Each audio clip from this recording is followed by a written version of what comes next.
Hi friends, இன்றைக்கி யார் தெரியுமா வீட்டுக்கு வரா? கலையரசி அம்மாவும் அப்பா வராங்க. பிறந்த நாளைக்கு வர சொல்லியிருந்தோம். அப்பாவால் வர முடியல, வேலை இருந்ததுனால இப்போ பிறந்த நாள் முடிச்சுட்டு வரோம், தீபாவளிலாம் முடிச்சுட்டு வரோம். இப்போ வந்திருக்காங்க.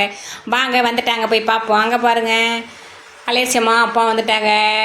எனக்கு நைட்டி, சுடிதாரு, டாப்பு அதெல்லாம் சரி பண்ணலாம். அப்பா சரி பண்ணி கொடுத்துருவாங்க. ஊருக்கு போகிறதுக்குள்ள கலையரசி அம்மா சமையல் காலத்தில் இறக்கி விட்றலாம். வாங்க, இன்றைக்கி கலையரசி என்ன சமைக்குதுன்னு பார்ப்போம். வெண்டிக்காய் புளிமண்டி கலையரசி அம்மா மறையில் வச்சு காமிக்க போகிறாங்க. அதுக்கு எண்ணெய் ஊற்றியாச்சு. இப்போ தாளிக்க போகிறாங்க. சொல்லுங்கள். வெந்தயம், கடுகு.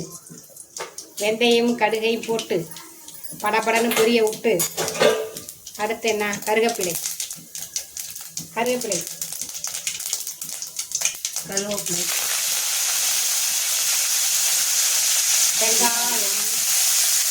வெங்காயம் சின்ன வெங்காயம் போட்டால் சூப்பராக இருக்கும். சின்ன வெங்காயம் இல்லாதனால பெரிய வெங்காயம் நல்லா எண்ணெயிலே வதக்கிக்கலாம்.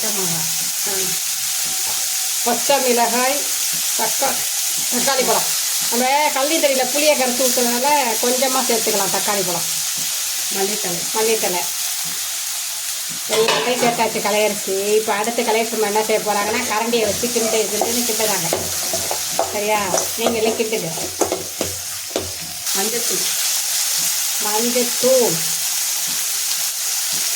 மஞ்சத்தூளை சேர்த்துட்டு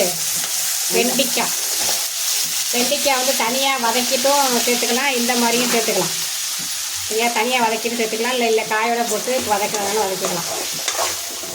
வெண்டிக்காய், கத்திரிக்காய், முருங்கைக்காய், மொச்சக்கொட்டை, இந்த கருப்பு கொண்டைக்கடலை எல்லாமே போட்டாலும் சூப்பராக இருக்கும் மண்டி. இப்போ நம்ம என்னென்ன காய்கறி சேர்த்து வைக்க போகிறோம் அப்படிங்கிறதா இந்த மண்டி. வெண்டிக்காய் சேர்த்தாச்சு. அடுத்து என்ன சேர்க்குறேன்? வெண்டிக்காய் நல்லா வதங்கிறதுக்கு உப்பு. வெண்டிக்காய் நல்லா வதங்கிடுச்சு. இப்போ அவரைக்காய், கத்திரிக்காய். இன்னைக்கு கலப்படை காய் போட்டு வெண்டிக்காய் புளிமண்டின்னு பேர். அவரைக்காய், கத்திரிக்காய், வெண்டிக்காய் 3 காய்கறியும் போட்டு கலையரசியமாக மண்டிக்கிறாங்க.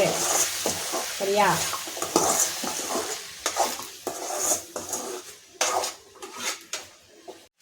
மிளகாத்தூள். புளிமண்டி காரமும் புளிப்பு மோட இருக்கணும், அதுக்காக மிளகாத்தூள் சேர்த்தாச்சு. அடுத்து வந்து கொஞ்சமாக மல்லித்தூள்.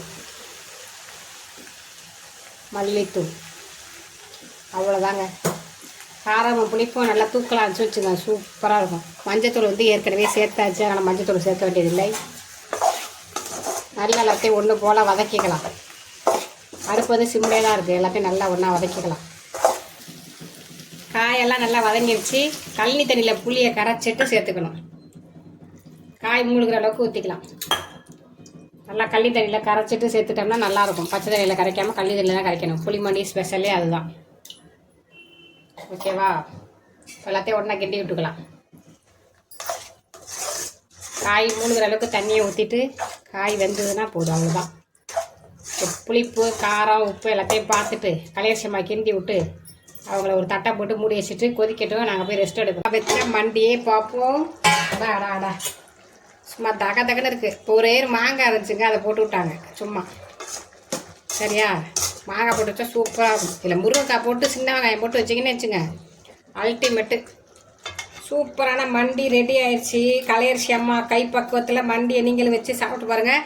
சாத்தில் போட்டு சாப்பிட்லாம், சைடிஷாகவும் சாப்பிட்லாம். ஓகேவா? சூப்பரான வெண்டிக்காய் புளிமண்டி.